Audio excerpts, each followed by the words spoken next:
Абадан кол салуудан коргонуу күчтөрү аба мейкиндигин көзөмөлгө алууда жалпы 60 жылдан ашык мезгилден бери ыйык милдет өтөп келе жатат. Ал эми эркиндик алган өлкөбүздүн бул багытта милдетин аткарып жаткандыгына да 15 жылдан ашык мезгил толуп, жакында аны атайын салтанат менен белгилөө алдында турат. Учурда бул аскердик тармакта кызмат өтөп жатканына жарым жыл болгон жоокерлердин кезектеги машыгуусуна туш болдук.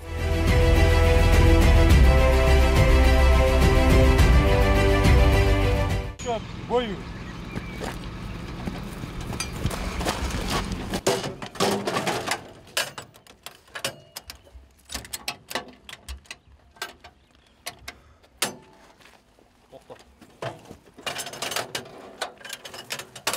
Душмандын чабуул тобу түндүк жана батыш тараптан биздин кол салууга келип. Буйрук тактан өз бааны аткарылды.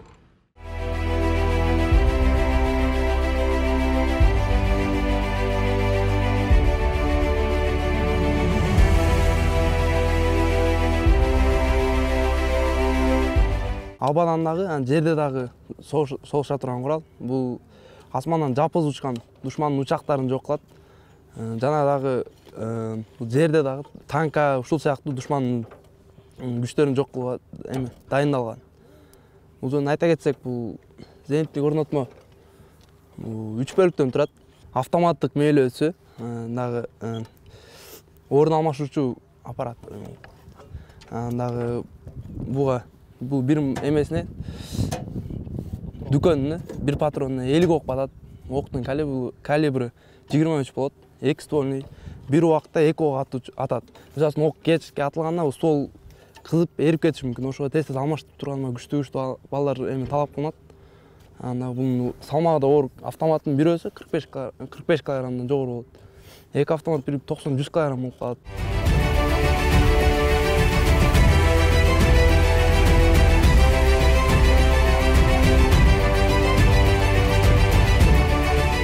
Буну атканга чейин бизге жакшылап үйрөткөн сабактар эме болуп, октор жок эле келип алып машыктырып, ага чейин башына канчалык эме ката келсе ошолорду өз табыш сержантыбыз айтып, жолу сержантыбыз үйрөтүп, өзүнүн билген баардыгын үйрөтүп.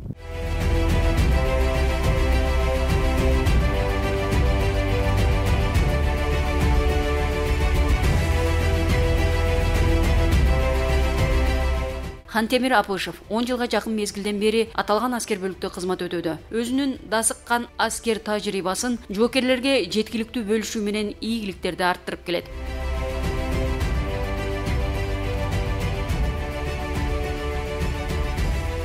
Биз аскердик бөлүктө өзүбүздүн кызмат өтөө үчүн атайын ушу жоокерлерибизди күнүнө күчүрмөн тапшырманы аткаруу үчүн практикалык жана теориялык сабактарды өтүп турабыз. Ар ай сайын бир жолу практикалык болсо, ал эми күнүгө бизге теория сабактар болуп турат. Бул сабактар эмне үчүн? Бул сабактар биздин аскердик бөлүктүн өздүк курамы Кыргыз Республикасынын чек арасын абадан кол салуудан бизге кол салуу үчүн душмандардын чабуул тобун жок кылуу максатында күнүмдүк тапшырмалар күнүгө согушка даяр турушубуз керек. Ошол даяр болуш үчүн бизге теориялык жана практикалык сабактар бул өтө керектүү, өтө маанилүү. Ошол иштерди биз күнү алып барабыз.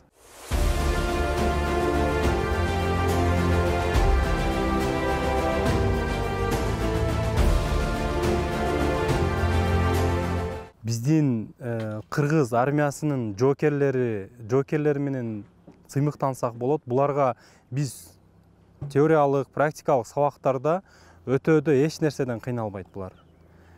Себеби бизде Кыргызда ушундай калыптанып калган калкпыз. Бул техникаларды, курал жарактарды биз үйрөткөндө ошол үйрөткөнүбүздөй так жана даана анан өз убагында аткарууга ар дайым булар даяр. Мен буга 100% кепилдик бере алам.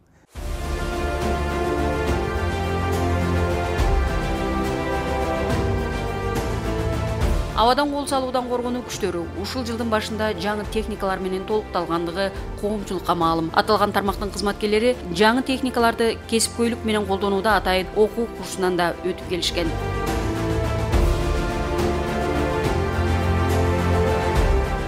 Биздин аскер бөлүккө Кытай Эл Республикасынан жаңы аскердик техникалар келди. Алар Smart Hunter, Smartcom, M2 аталышындагы аскердик техникалар. Кечээки күнү Кытай Республикасынан адистер келип, биздин аскер кызматчыларыбызды окутуп, үйрөтүп кетишти. Биздин 30дай аскер кызматчыбыз үйрөнүп, азыркы күндө алар өздөрүн жогорку деңгээлде көрсөтүштү. Жаңы алган Печора техникаларына дагы буга чейин окутуу, үйрөтүү даярдыктар өткөрүлдү.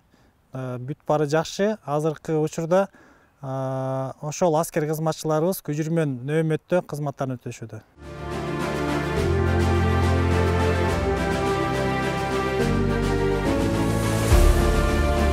Көгүлтүр мейкиндин чейин көзөмөлгө алууда ар бир аскер кызматкери, айрыкча байланыш бөлүмүнүн кызматкерлери техникалык сабаттуулугун жогорулатууга туура келет. Ага байланыштуу мындагы окуу классы атайын техникалык жабдыктар менен жабдылып пайдаланууга берилген. Бул демилгени толук кандуу Россия Федерациясы колго алып, анын натыйжасында ишке ашырылган. Станциянын үстүнөн караганда луч диаграмма станция мындай болуп көрүнөт. Учуп бараткан самолетту станция ошол областтан чыгып калыш, бул зона обнаружения деп аталат.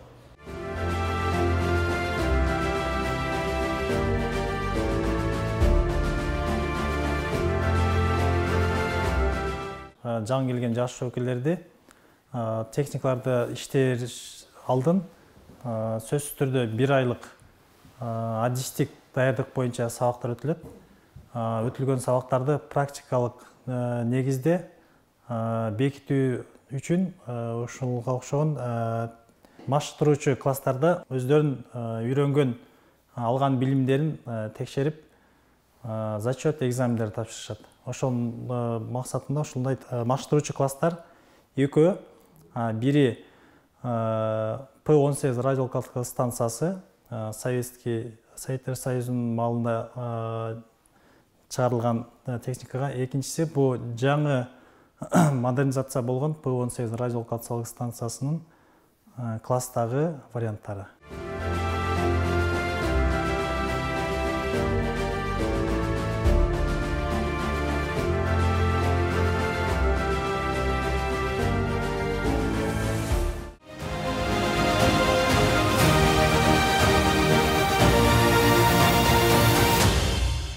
Автоматтык көкрөккө. Ал.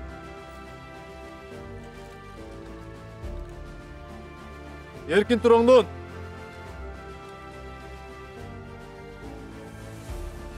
Куралды курга. Ал.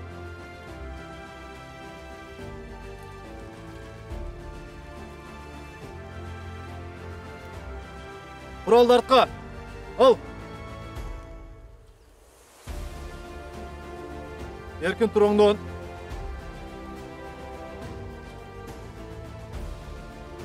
Куралды курга. Ал. Эркин туруңдун.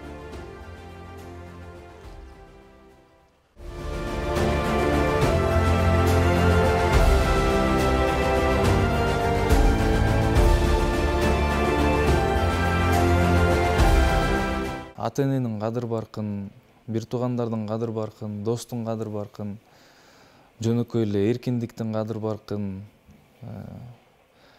Аны айтсак, жөнөкөй эле бир кружка, бир чөйчөк суунун кадыр баркын билдик. Мекенге кызмат кылуу оңой эмес экен. Бирок ойлойм, ар бир эр жигит бул эркектердин мектебинен өтүш керек. Өзүнүн психологиясын, өзүнүн моралдык жактан сынап, мекенине кызмат кылып, эгер туура келсе, андан ары мекенге кызматын улап, туура келбесе, өзүнүн милдетин аяктап бүткөндөн кийин аскердик кызматын улап кетейин деген ниетим бар. Ошол бизде Кыргызстанда 3 аскер бөлүк бар. Скорпион, Пантера, Элбирс. Ошол үчөөнүн бирөөсүндө кызмат кылсамбы деген ойлорум бар.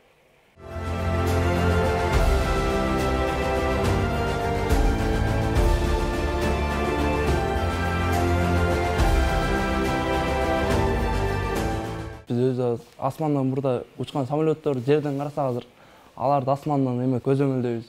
Асманда дагы биз кәдимгидей эле жол бар. Ошол жолдор менен жүрүш керек. Эгер жолдон чыкса ал жактан биз берип докатып берип турабыз. Алар дагы биздин час өз баардык эмелери бар, шарттары бар. Өзүнүн душ эмелери. Анан жумасына 3-4 жолу спорттук эме оюндар болуп турат. Аскерге барабыз десек эле ойлойбуз, танкка минебиз андай мындай деп. Бирок биз алдын танкка мингенден кызыктуу жерге түштүк го деп ойлойбуз. Бул аскер бөлүккө түшүп калганым менен андан сыймыктанам. жоокерлер биримдик бекем достук менен кызмат өтөп жатышканын да айтышты. Ошо кызмат учурунда ойлонуп жүрүп, анан ата-эненин баркын, убакыттын баркын билип, анан ойлонуп жазган ырым бар болчу да. Убакыт жөнүндө. Убакыт деген. Ошону уруксат берсеңиздер окуп берейин. Көңүлдөр кирдеп таарынсын, буркурап боздоп сагынсын. Күйүткө түшсө жан дүйнө, жылдарым өзүң дарысың. Шыркырап суулар агылсын, ак үмүт өчпөй жагылсын. Кайгырып жүрөк ооруса, убакыт мүрөк дарысың деп. Ойлонуп жүрүп ушундай ырлар келет да кызмат учурунда. Анан баягы тизилип турганда, түз турганда, маңдайыбызда желек желбиреп турса, бул дагы өзүнчө жан дүйнөнү толкутуп, андай убактарда дагы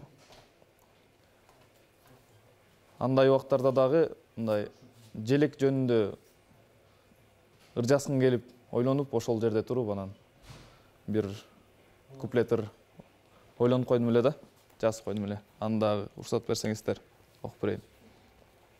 Бул наш флаг деп орусча жазгам. Наш флаг. Флаг, переполненный огнем, цветущий как заря, и тонким золотом на нем 40 лучей горят деп. Мен ойлойм, ошо мурун ыржасчы эмесмин го деп. Балким ошол талант ушул жактан ойгонуп атат.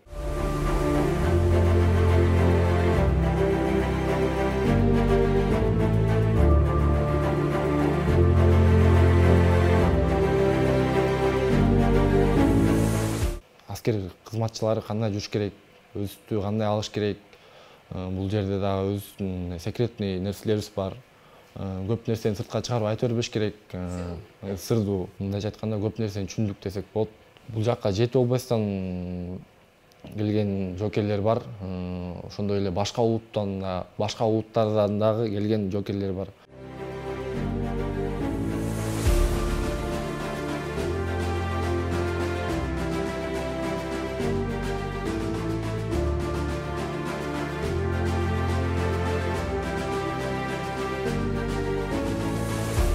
Ал эми катардагы жоокер Марат жеке пикиринде учурдун көйгөйлүү маселеси деп саналган ою менен да бөлүштү. Анын башкы тилеги мекендин ыйык топурагын өзгөгө тепсетпей, өз өлкөбүздүн келечегине салым кошууда чет жерден бакыт издөөдөн көрө мекенчил эр жигиттердин кадыр баркына жете билүүдө мезгил талабы экендигине жаштар маани берүү керектигин да белгиледи. Чет өлкөдөгү Корея, башка Европадагы жигиттерди эмес, өз мекен үчүн күйгөн, ата мекенди коргогон, атуулук парызын аткарган, мекендеп күйгөн жигиттерди сүйүшүн каалайт элем.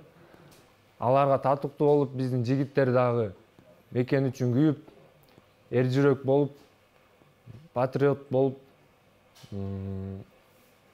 патриоттук сезимдерди ойготуш керек. Эркек деген намыс болуш керек. Өзгөрүш керек, патриот болуш керек, мекенди сүйүш керек.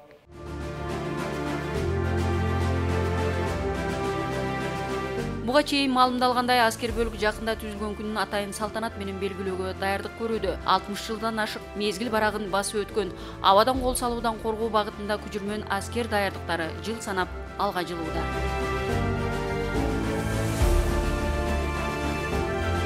1962 жылдын 30 апрелиндеги СССРдин Коргоо министрлигинин кургакта жүрүү аскерлеринин башкы комитетинин директивасынын Ош шаарында зениттик артиллериялык дивизиясынын бөлүкчөсү түзүлүп, кызмат өтөй баштаган. Аталган аскер бөлүк ошол учурдун талабына ылайык Польша мамлекетиндеги 806 зениттик артиллериялык дивизиясы менен тыгыз байланышта кызматташкан.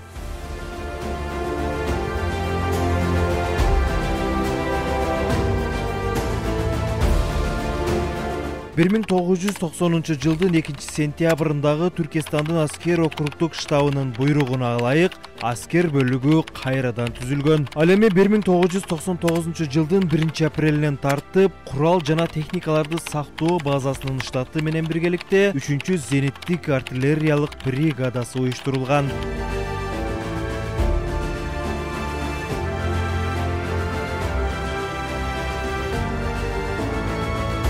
2008 жылдын 28 августунда абадан кол салуудан коргонуу күчтөрүнүн аскер бөлүгү кайра жаңыланып түзүлгөн. Ал эми Кыргыз Республикасынын коргоо министринин 2010 жылдын 5 февралындагы буйругунун негизинде абадан кол салуудан коргонуу аскер бөлүгү Кыргыз Республикасынын куралдуу күчтөрүнүн абадан кол салуудан коргонуу күчтөрүнүн асман чабуулунан коргоонун бригадасы кызматын ушул күнгө чейин өтөп жатышат. Быйылкы жылда күчүрмөн даярдыктар пландын негизинде уюштурулуп атат. Атайын Бишкекте күчүрмөн даярдык башкармалыгынан пландар түзүлүп бизге түшөт. Ошонун негизинде иш алып барабыз. Күчүрмөн даярдыктардын негизги багыттары биз атайын бул жакта техникаларыбыз бар. Техникалар менен көбүрөөк басым жасайбыз. Күчүрмөн даярдыктын негизги этаптары болуп ошолор эсептелинет. Техникаларыбыз. Андан тышкары күчүрмөн даярдык боюнча иш-чаралар бизде негизинен аскер бөлүктүн ичинде болот. Өзүңүздөр көрдүңүздөр, бул жакта окуу класстары бар. Заманбап техникалар менен камсыздалган.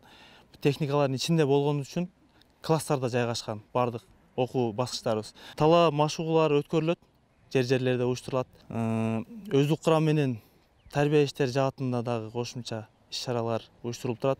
Жаңы келген аскер кызматкерлер бар, жаш жоокерлер бар. Алар программанын негизинде окуу сабактары уюштуруп турат. Андан тышкары кошумча именно психологиялык жактан сабактар өткөрүлөт.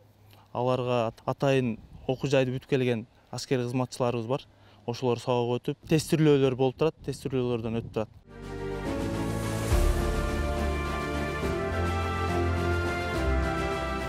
Жакында аскер бөлүктүн түзүлгөн күн өткөрөбүз 27 апрелде. Чоң иш-чара уюштуруп атканбыз, спорттук иш-чаралар да бар арасында.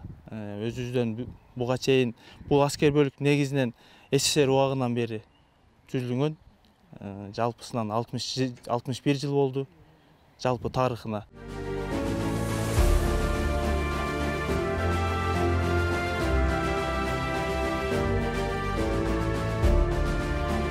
Белгилей кетүүчү нерсе, абадан кол салуудан коргонуу тармагына сырттан аскер техникаларын сатып алуу менен чектелбейт. Жакында өз өлкөбүздө да коргонуу жана чабуул жасоочу техникалардын айрым түрлөрү чыгарыла баштагандыгы да кубанычтуу жаңылык. Мындай саамалык мындан ары да уланаарына ишеним артылууда. Бул колдоолор мекен сакчыларынын ыйык милдетин өтөөдө зор дем берет.